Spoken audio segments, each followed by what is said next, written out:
Lotus reality and agro farming వారు premium farm land projects మన పొలం ఫేజ్ 1, 2 మరియు 3 కంప్లీట్ చేసుకొని మన పొలం phase 4 Wasar village at Narayana Khed లో ఆగస్టు 15 ఇండిపెండెన్స్ డే రోజు గ్రాండ్ లాంచ్ చేయడం జరుగుతోంది.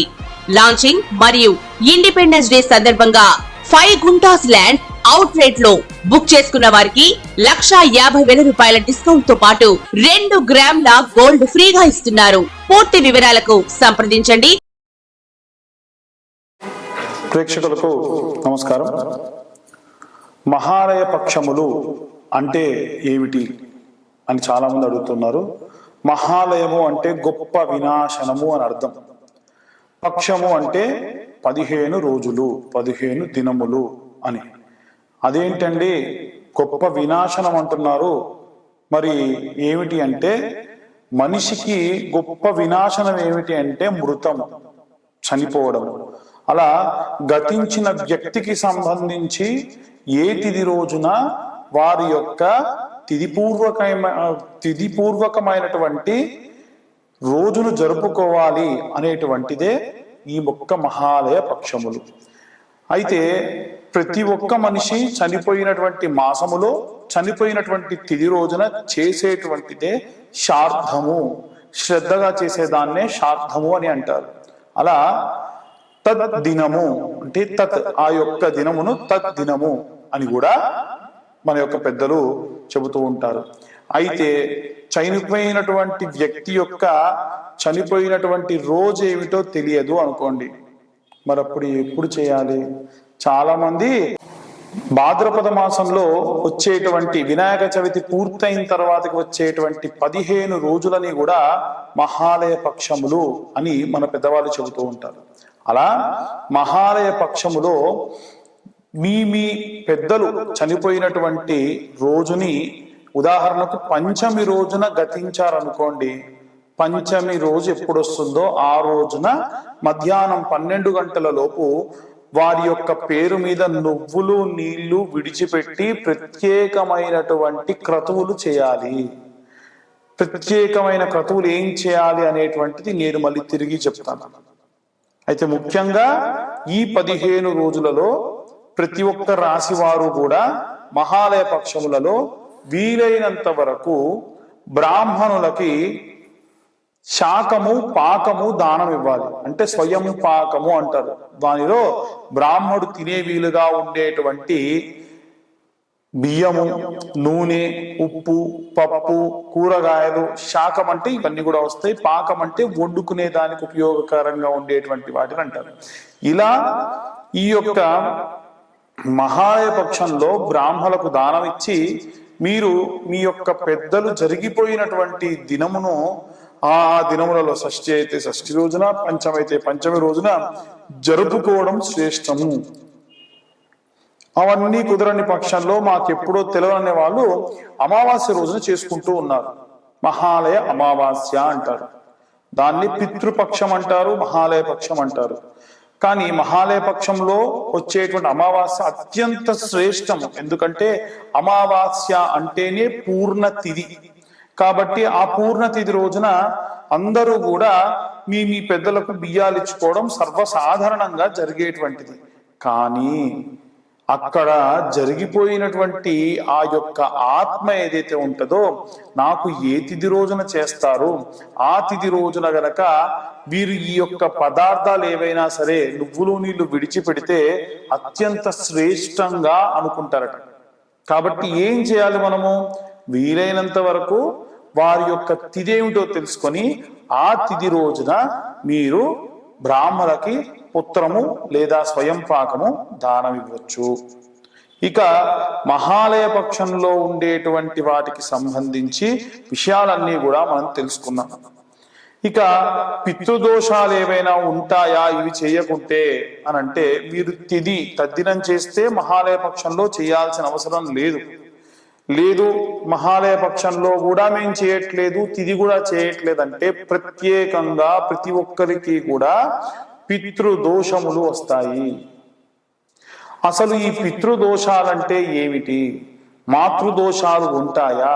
స్త్రీ దోషములు, స్త్రీ శాపములు ఉంటాయా? ఖచ్చితంగా ఉంటాయి. ముఖ్యంగా మనం మొట్టమొదటిసారిగా పితృదోషాలంటే ఏమిటో చెప్పుకుందాం. పితృదోషాలనంటే ఇప్పుడు మీ నాన్నగారు వారి నాన్నగారికి లేదా వాళ్ళ తాతగారికి ఎటువంటి తిథులు చేయలేదు, నువ్వులు నీళ్లు విడిచిపెట్టలేదు, హాయ్ ఏముందిలే అనుకునే వాళ్ళు కొంతమంది ఉంటారు. కొంతమంది ప్రత్యేకంగా ఏంటంటే బర్త్డే జరుపుకున్నట్టుగా డేట్ల ప్రకారంగా చేస్తూ ఉంటారు. అది మహాదోషం. మీరు అసలు చేయకుండా ఏం కదా, కానీ ఎవరో దినం రోజున మీరు చేసిన దాంతో సమానం. 2, మూడవది ఏమిటి అని అంటే, చెయ్యకపోతే ఏమవుతుంది అంటే వంశాభివృద్ధి ఉండదు. మీకు కొడుకులు పుడతారు కానీ వారికి పిల్లలు పుట్టరు, లేదా పుట్టే వారందరూ కూడా ఆడపిల్లలే పుడతారు. ఏమైందండి, ఆడపిల్లలు మాత్రం పిల్లలు కాదా, వాళ్ళు మా వంశం కాదా అనుకునే వాళ్ళు ఉంటారు. తప్పండి, ఆడపిల్లలు అందరూ కూడా మంచిదే, కానీ వారి యొక్క గోత్రము పేరును ముందుకు తీసుకెళ్లేవాడు మాత్రం ఉండడు అని నా ఉద్దేశం. ఆడపిల్లలు పుట్టాలి, మగపిల్లలు పుట్టాలి. అయితే ఇక్కడ ప్రత్యేకంగా చెప్పేటువంటిది ఏమిటనంటే, మరి మగపిల్లలు పుట్టలేదు, అసలు ఆడపిల్లలు కూడా పుట్టకుండా చాలా మంది ఇబ్బంది పడుతూ బాధపడుతూ అసలు పిల్లలే లేకుండా ఇబ్బంది పడుతూ ఉంటారు. పితృదోషాల్లో మొదటి కారణం ఇది. రెండవ కారణం ఏమిటంటే, వంశంలో ఉన్న వారిలో ఒక మనవడో మనవరాలో మంచివారు అనుకుందామండి. కనీసం వారి తండ్రి చేయట్లేదు, నా మనవడన్నా నా కార్యక్రమాలు చేస్తాడేమో అని ఎదురు చూస్తుందంట ఆ ప్రేతం అక్కడ ఆత్మగా మారి. వారు కూడా చేయకపోతే ప్రత్యేకంగా వారిని గుర్తు చేసే విధంగా యాక్సిడెంట్లు జరగడం కానీ, ఏవైనా దెబ్బలు తగలడం కానీ చేస్తూ ఉంటారు. ఇది మన దగ్గరే కాదండి, టర్కిష్ కి సంబంధించినటువంటి ప్రాంతాల్లో కూడా ఆ చనిపోయినటువంటి రోజును వారు ప్రత్యేకంగా జరుపుకుంటారు. వేరే వేరే పాశ్చాత్య దేశాల్లోనే వారిని స్మరిస్తూ ఎంతో కొంత చేస్తారు.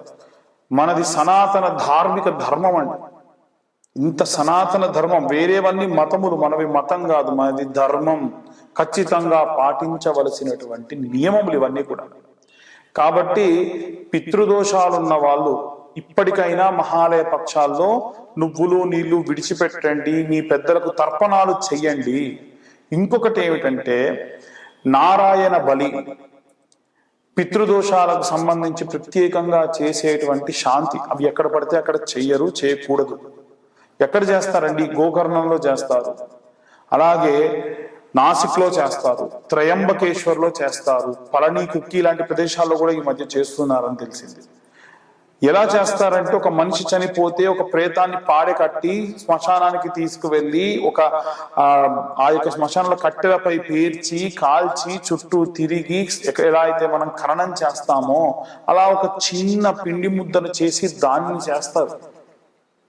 ఖచ్చితంగా ఇలా చేయించండి, అప్పుడే మీకు పిల్లలు లేని వాళ్ళకు పిల్లలు కలుగుతారు, వ్యాపార నష్టం వాళ్ళకి వ్యాపారాభివృద్ధి, ఎన్నో రకాలైనటువంటి జాతకాలు బాగున్నాయి, ధనము బాగుంది, అన్ని బాగుంది, మాకు ఎందుకు ఇలా జరుగుతుందో తెలియనటువంటి వారందరికీ కూడా ఇది ప్రత్యేకమైనటువంటి రెమెడీ. మీకు ఇంకేమైనా సందేహాలు ఉంటే మా యొక్క టీం ద్వారా మమ్మల్ని కాంటాక్ట్ చేయండి. ఎక్కడ చేస్తారు, ఎలా చేస్తారు, ఎంత వీలైతే అంత తక్కువలో ఎలా చేస్తారు అన్నీ కూడా నేను మీకు సూచిస్తాను. ఇవి ప్రత్యేకంగా పితృదోషాలు. మాతృదోషాలు ఉండవండి. ఏ తల్లి పిల్లల్ని శపించదు. ఒక తల్లిని తీసుకెళ్లి ఓల్డేజ్ హోమ్ లో పెట్టినా నా పిల్లవాడు వస్తాడే అని ఎదురు చూస్తుందే గాని నా కొడుకు రాలేదు అని శపించదు. బాధపడుతుంది, నా జాలి లేదా, అయ్యో ఎందుకు నా కొడుకు ఇలా చేశాడే, నేను నా మనవాళ్ళతో ఆడుకుంటే బాగుండు, నా మనవరాలతో ఆడుకుంటే బాగుండు అని బాధపడుతూ చనిపోతారు చూసారా, వారికి ఖచ్చితంగా స్త్రీ శాపము మాతృశాపంగా తగులుతుంది. కాబట్టి దయచేసి కన్న తల్లిని తండ్రిని తీసుకువెళ్ళి ఎక్కడో మీ చిన్నప్పుడు మిమ్మల్ని హాస్టల్లో పడేసినట్టు వాళ్ళని ఎక్కడో పడేసి రాకండి. వీలైతే మీరు మీ చేతులతో మీ కళ్ళతో వారిని జాగ్రత్తగా చూసుకోండి. రోజు వాళ్ళ పాదాలను స్పృశించండి. దానివల్ల ప్రత్యేకంగా స్త్రీ శాపములు కానీ మాతృశాపములు కానీ ఉండవు. ఇవాళ రేపు చాలా మంది చేసేటువంటి స్త్రీ శాపాలు ఎలా వస్తాయంటే, మనకన్నా చిన్న వయస్కురాలు తను మీకు వరసకు మరదలో కోడలో అవ్వడము, లేదా మీ క్లాస్మేట్ అవ్వడము, మీ కింద పనిచేసే వారిని ఎక్కడ పడితే అక్కడ తాకడము, చనువుగా ఉంది కదా అని చేయడం, వారు మీ ముందు మీకు గౌరవం ఇచ్చి ఏమీ చేయలేక నవ్వుతూ ఉండొచ్చు గాక మనసులో మిమ్మల్ని శపిస్తారు. కాబట్టి ఆడవారిని ఎలా పడితే అలా ఒక ఆట బొమ్మలా అనుకొని ఎలా పడితే అలా మాట్లాడి తన దుస్తుల గురించి మాట్లాడి, తన యొక్క అవయవాల గురించి మాట్లాడి, ఇక్కడ పడితే అక్కడ తాకడము, అసలు వారి పర్మిషన్ లేకుండా వారికి సెకండ్లు కూడా ఇవ్వకూడదు. అలా చేసి ఏ స్త్రీ అయినా సరే మనసులో మిమ్మల్ని శపిస్తుందో, దూషిస్తుందో, పొరపాటు అయిందమ్మా క్షమించు అన్న కనీసం ఒక మాట కూడా చెప్పకుండా ఏమవుతుందిలే ఈ యొక్క తుచ్చ స్త్రీ అని ఎవరైతే భావిస్తారో వారికి ఖచ్చితంగా స్త్రీ శాపం లభిస్తుంది. ఏం చేయాలండి? అలా పొరపాటున తెలవక మేము ఏమైనా చేశాము, క్షమించమని చెప్పలేదు అంటే ఏం చేయాలి అని అంటే, ఈ యొక్క మహాలయ పక్షాల తర్వాతకు వచ్చేటువంటి అమ్మవారి నవరాత్రులు ఉంటాయి కదా, 9 సంవత్సరాల పాటు మగవారందరూ కూడా ఈ 9 రోజులు కాళ్ళకు చెప్పులు లేకుండా అమ్మవారి దీక్షను పూని, అమ్మవారి కండువా మెడలో వేసుకొని ఒకటే పూట భోజనం చేసి 2 పూటలు అమ్మవారికి నివేదన చేసిన పదార్థం తిని నేలపై పడుకోండి. ఇలా చేస్తే మీరు పొరపాటున తెలవక చేసిన దోషములు అమ్మవారు తీసేస్తారు. ఇవి ప్రత్యేకంగా స్త్రీ శాపములుగా మనం అభివర్ణిస్తూ ఉండొచ్చు. ఇంకా ఉన్నాయి, నేను మీకు కొద్దిపాటి మాత్రమే చెప్పాను, దానికి రెమెడీ మాత్రమే చెప్పాను. ఇంకా ఎన్నో రకాలైనటువంటి స్త్రీ శాపాలు ఉంటాయి.